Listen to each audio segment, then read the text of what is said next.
A very good morning to everyone. Welcome to Global Online. As you all know that our daily series for NTA UGC NET JRF preparation is going on. And today we have brought the important topic in this session, that is higher education system, wherein we will see some important and repeated questions which are very common as per the latest analysis cycle, which will be taken by me, that is Dr. Triptii. Before we go ahead, let's quickly understand what does else Global Online has to offer you all. So Global Online has brought up a revision PDF. Now this PDF consists of 2000 plus MCQs, updated MCQ, current affairs, short notes, previous year question papers, and most repeated questions at a package of ₹699. You can ping us on the given WhatsApp number in order to avail your PDF copy of quick revision. At the same time, we would like to announce that the new batches for December 2023 examination will be starting soon. We'll be starting with the scratch, all the important topics, all the revision as per the unit, as per the syllabus given, as per the latest trend will be starting very soon. At the same time, we also have Global Online app. You can download the app with the help of Google Play Store. This is the interface of the app. App has, various courses for paper one. Like one of them is the revision courses. Once you go into these courses, you will be able to understand these courses are segregated as per the medium, English and Hindi medium. You get videos, you get files with respect to MCQs, you get full syllabus notes in this particular session, and this will help you to prepare yourself well with your upcoming examination, that is December 2023 cycle. So now, yes, in case if you have any query, any doubt, any concern, you can get in touch with us on the given number, which is reflected on the screen. So let's start now with the session, which are the important MCQs. Let's quickly have a look at them. So here comes the first MCQ, that is based on value education. So yes, we will make sure that we are following the time management aspect also. And as in this particular analysis cycle, it was noted that there are very huge questions. So students need to cope up with the practice of reading the questions quickly and coming to the concerned answer of the given option. So let's do that in this particular session. So we have two statements in front of us. We have to identify whether they are the correct or incorrect statements. So statement 1 talks about value education is knowledge-based and information-oriented. Statement 2 talks about value education is essential for holistic development. Holistic, it means all-round development of the student. So here are the two individual statements. You have to just identify whether they are, they are right, they are wrong. Accordingly, you have to ensure that the answer comes properly.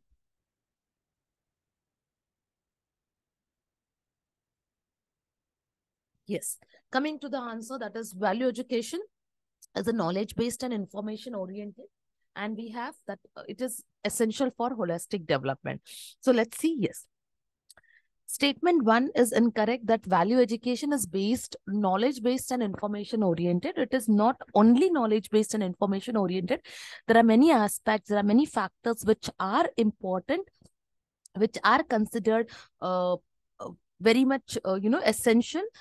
So we can say that value education is essential for holistic development, where everything gets into concern rather than only knowledge or information. So yes, statement 1 is incorrect, but your statement 2 stands to be correct. So the option number 4 is the right option.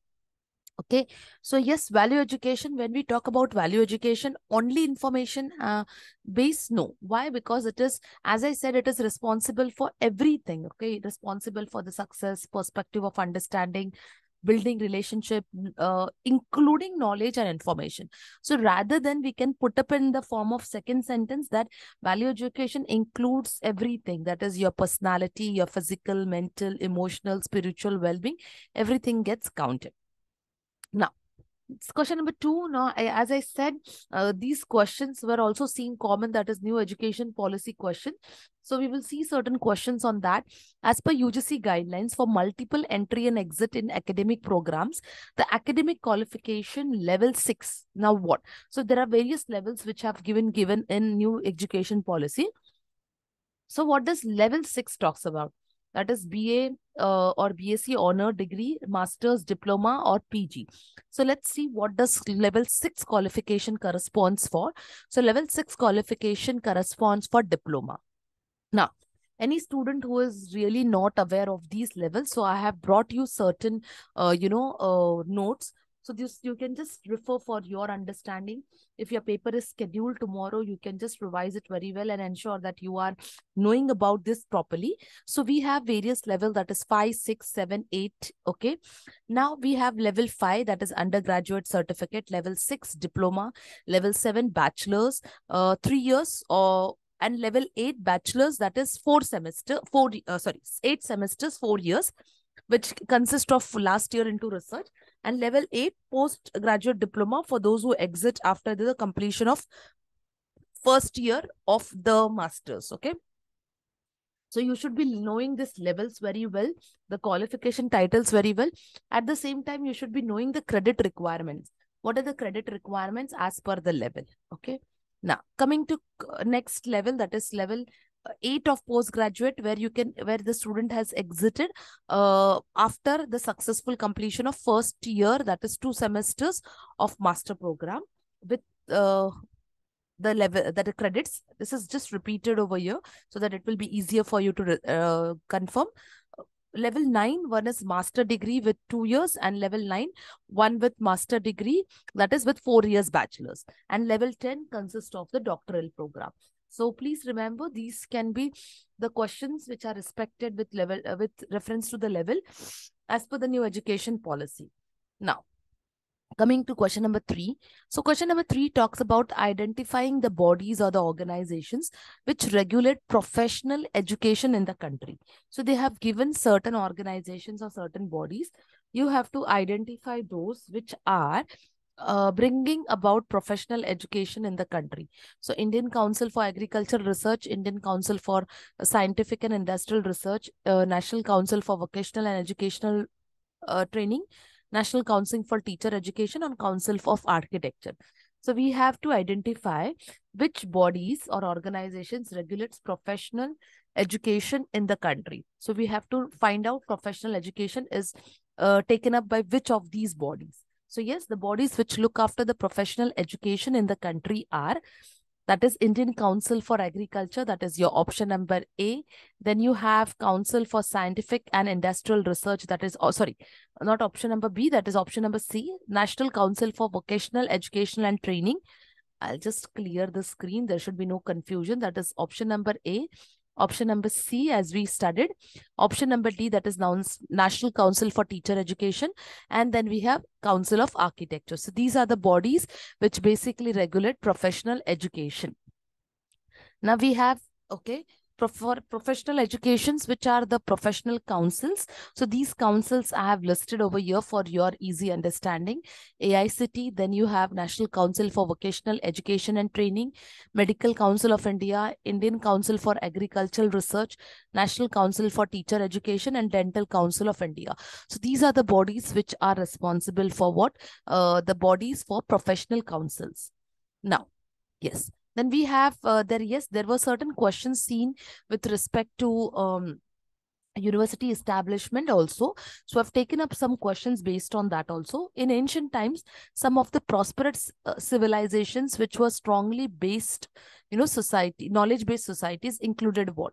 India, that is, we are talking about what? Prosperous civilization, which were strong knowledge-based societies, including, that is, the countries listed are India, Egypt, Japan, Germany, and Greece. So which among them stands to be, the prosperous civilization? So the prosperous civilization among them, that is, stands to be, let's see which countries. So yes, so the prosperous civilization among the given list stands to be India, yes, Egypt, and Greece. These are the prosperous civilizations which were strong knowledge-based societies. Yes, so that is India, Egypt, and Greece. Fine. So here we have given an explanation with respect to the Greek civilization, what exactly it was. It contributed in the which fields, okay, considering architecture, philosophy, history, astronomy, languages. It also used art and communication as a medium for theater. It also civilized it developed, civilization, and was considered as one of the planned cities. Okay. Egyptian civilization, which carried culturally richest civilization with respect to pyramids.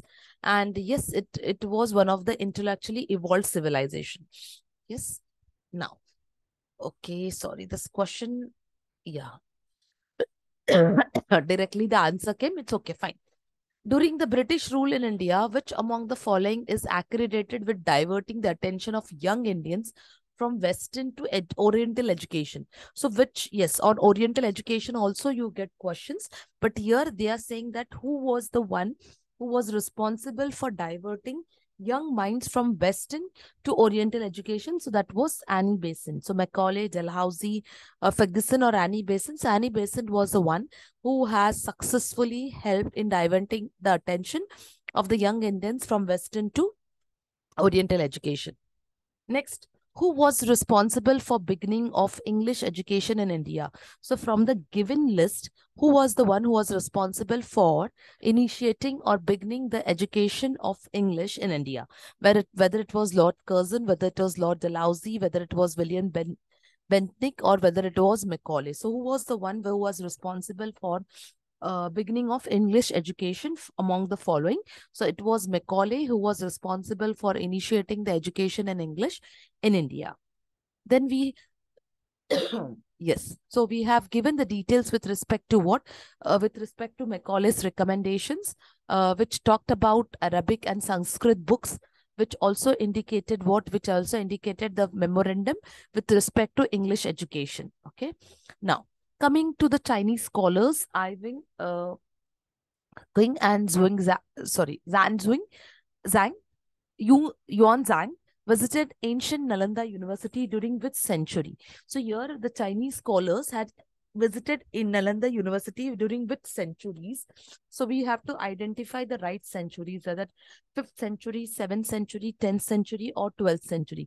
Which of the century did this Chinese scholars visited? That is Nalanda University. So now you can get this question twisted in any form. They may give you the century also. They may give you the name of the Chinese scholars. You have to talk about which university they visited. Or they can go for vice versa. They will give you the names of the university, the century, and you have to identify the name of the Chinese scholars. So let's see which century they visited. So they visited the Nalanda University during 7th century. Okay. Now, yes, so Nalanda, the greatest Indian university, was in the state of Bihar in India. Many scholars, basically visited these universities in order to understand, to gain the experience, to gain the knowledge, to understand the importance of the university. And during the different centuries, many scholars kept visiting. And one of the question was basically with reference to Chinese scholars and the century when they visited Nalanda University. Coming to question number 7, Knowledge Commission. National Knowledge Commission was established in the year. So you're talking about what? National Knowledge Commission, which was established in the year 98, 2000, 2005, or 2007. In which year was the National Knowledge Commission established? So it was 98, it was 2000, it was 2005, or it was 2007. So this is a very, very regular question. You should be completely aware of this. So National Knowledge Commission was established in 2005. Okay. So let's understand National Knowledge Commission, that is known as think tank, which constituted on 13 June 2005 by the Prime Minister Manmohan Singh with an objective of creation of knowledge, application of knowledge, dissemination of knowledge. Focus areas were knowledge, concepts, okay, creation, application, and services. Fine. Yes. Now coming to question number 7. Question number 8. We are talking about the new education policy 2020, which proposes to establish NETF. I have told you nowadays UGC NET have started giving acronyms rather than, giving the complete name of the organization, commission, or body. So you should be well aware with this also. So we are talking about what are the stipulated functions of this body, that is NETF. So unless and until you do not know this, you will not be able to recognize the functions. So which of them, that is articulate new direction for research, exchange of ideas, multi-language experts, advancing international research, build intellectual and institutional capacities. So which of them stands to be the functions of this body? So let's see what is the right answer. So, okay. So the right answer, that is research, exchange of ideas, as well as building intellectual capacities in the educational technology. So here now, let's have a look that what sorry, let's have a look that what exactly this, okay, I have not brought an extra notes, fine. I'll just help you to understand what exactly this body is known as and what are, how you can remember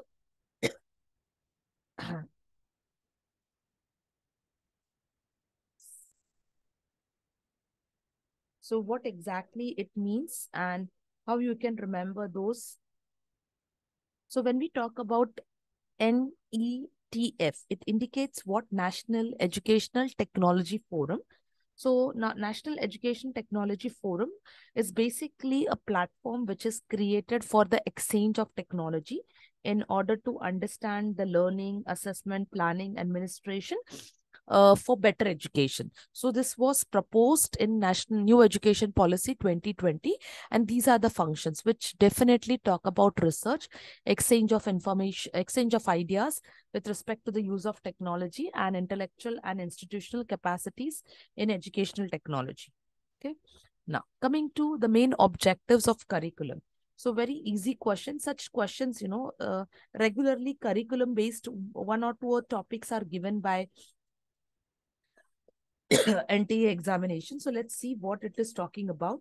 So we are talking about what? We are talking about the main objective of curriculum.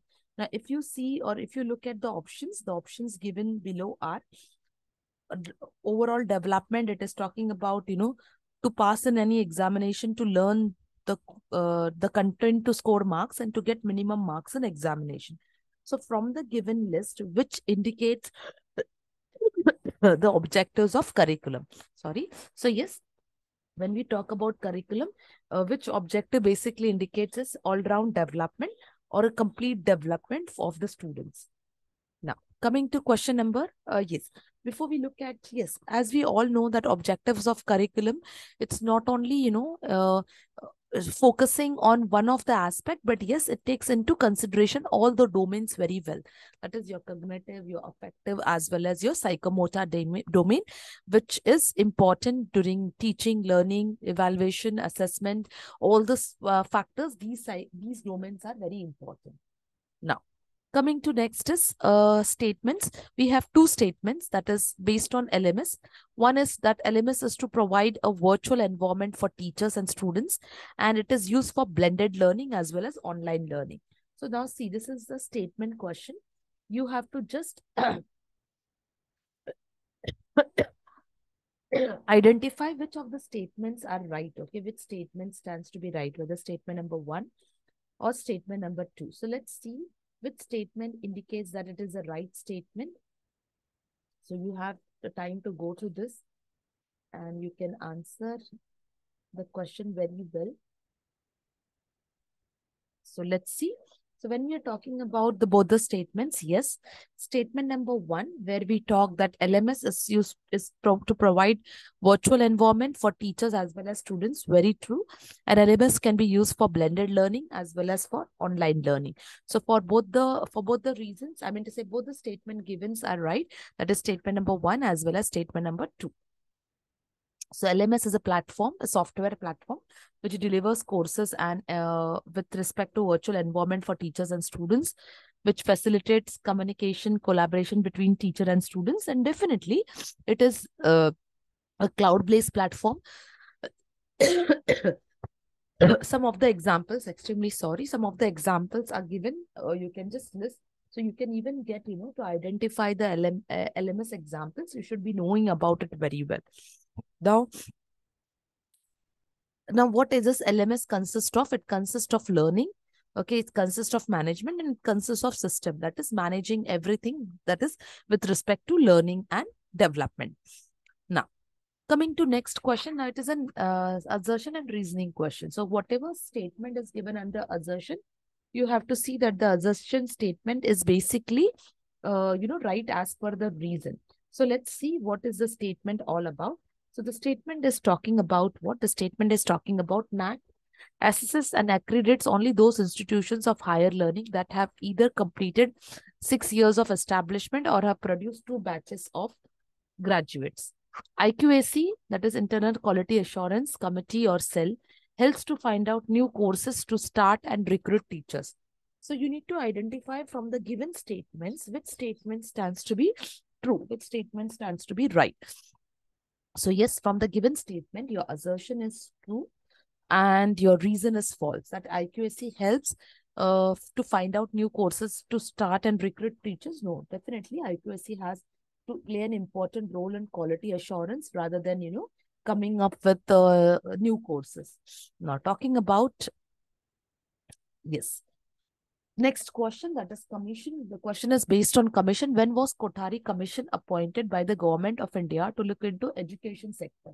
So when basically Kothari Commission was appointed to look into the education sector, when year, they're asking you about the year, 1967, 66, 65, 64. So when basically this Kothari Commission was appointed, so it was appointed in the year 67, 66, 65, 64. So it was appointed in the year 64, 1964. Okay. So yes, it is an ad hoc commission, a temporary commission to review the educational system under Professor Kothari.